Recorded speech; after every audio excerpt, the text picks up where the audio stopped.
Welcome back. In this video we're going to run through the question 1 of lab 1 just to get you started. All of these labs use the lecture and lecture workshop content. You need to make sure that you've studied both of these materials before doing the labs, and for the labs you need to finish the entire lab. Not any extension or bonus tasks, as there may be some, but all the base tasks. So for this week's lab, questions 1 to 4 need to be completed so that you're ready for the next week. If you fall behind, you'll fall behind very quickly, and you don't want that because everything uses previous week's content. So we're going to start by just making sure that we're in the right directory. I want to be inside of lab 1. If you continue along, you might already be there, but I'm going to go back into it. So I can see my Hello World program that I made earlier. This time I'm going to make one relating to this problem. We've got question 1. The following results are the number of formal two-party preferred votes cast in 2013 Australian federal election. It gives some values. Write a program to calculate and display to the screen the total number of formal votes. Use variables to store the given data. Try to use meaningful names for variables. That's really important, and that will be marked. So make sure that you do that early on. We want to do this professionally, not as a hobby. So we've got a defining diagram and data dictionary and pseudocode. This is all stuff that was covered in workshop 1, which is important for the exam and also for your further studies. So we've got our defining diagram. There are no inputs, we've already got the data. We want to calculate the formal votes and display the formal votes. And then we're going to output a number of formal votes. We know how to output. We've done that in lecture 1. We've got our data dictionary, which tells us all of our variable names. You'll notice that these are in camel case. This is the way you need to do this in this subject, and that will be marked in the assignments. We're going to use integers for all of these values. As you can see, these are integer values, and we'll probably use an int to hold this data. We've got a description of what each one of these means, and it relates back to the problem. We've also got some pseudocode, so we can follow that along, and you'll get comfortable in writing your own pseudocode as we go. So we're going to start by creating our program. Now, the name of the program isn't given here. What's expected of you is to come up with a name relating to the domain of the problem.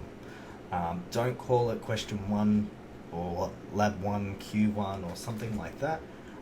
We want to write professional code, and so we should have a name pertaining to what's inside it.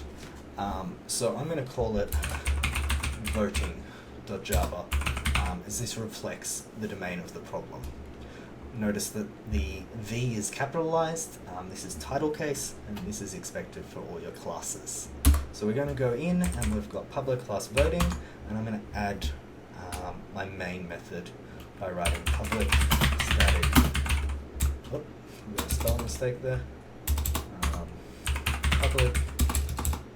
Public static void main string square brackets args. Close those brackets and add our braces.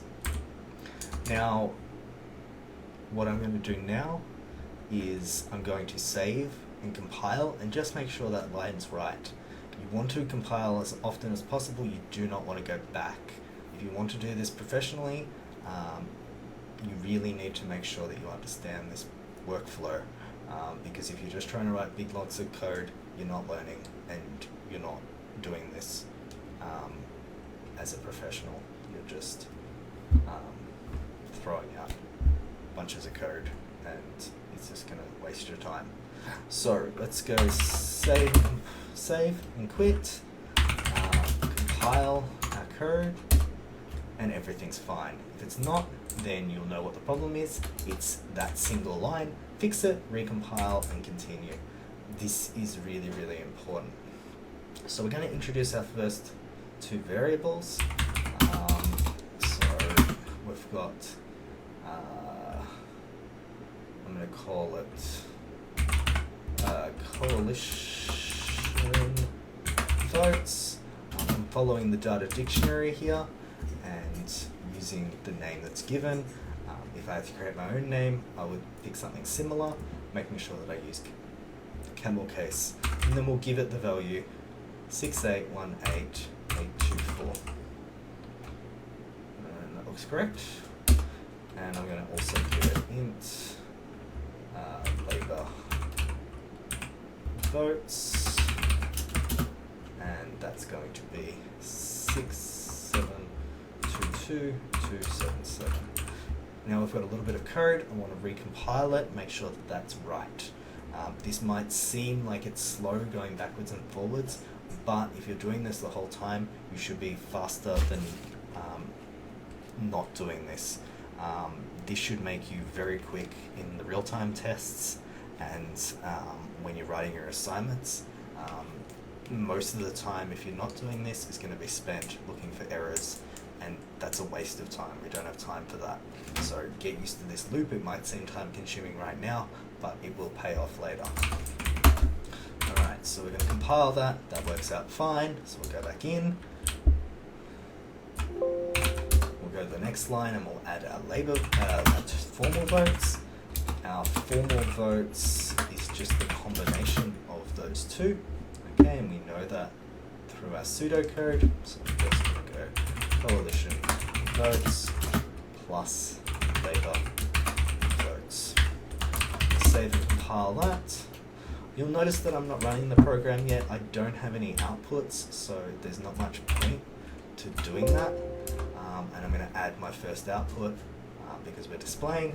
So I'm going to write system.out.plen, and I might write formal votes is, and I use string concatenation, and I'll write formal votes.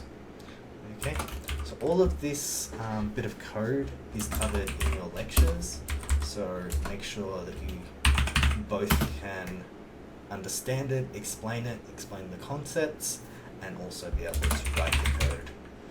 So we're going to run it, and we can see the addition of those two values. So as I said, try and get question 1, 2, 3, and 4 completed. There's a forum if you get stuck on LMS. So good luck, and that's the first question done.